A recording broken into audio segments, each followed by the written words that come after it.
Hello everyone, welcome to the Car Release TV channel.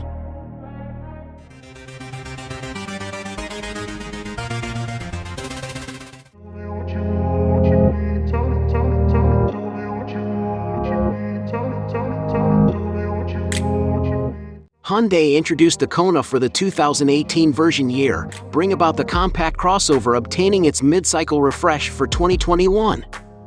The model is due for a full redesign, and also new spy shots disclose that growth advances the automobile.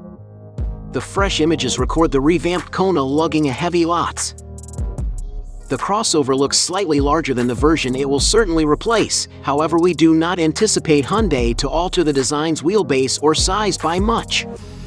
The interior dimensions must be comparable also. Hyundai really hides the rear-end layout, but it appears as if the crossover will certainly remain to include split-taillight designing.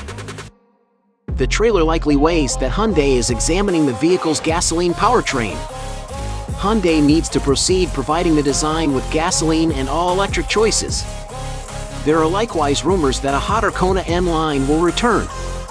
Nonetheless, we do not know any type of specifics regarding the possible powertrains. Engine out as well as efficiency need to match that of the current crossover. Hyundai hasn't revealed when we'll see the brand new Kona brake cover, however all indicators indicate an early 2023 expose, with the crossover taking place sales shortly after. Kona sales have actually steadily enhanced because its introduction, although 2022 sales might dip in anticipation of the upgraded lorry. They are somewhat down for the very first 50% of the year. A spruced up design with a brand new design and innovation should assist grow sales.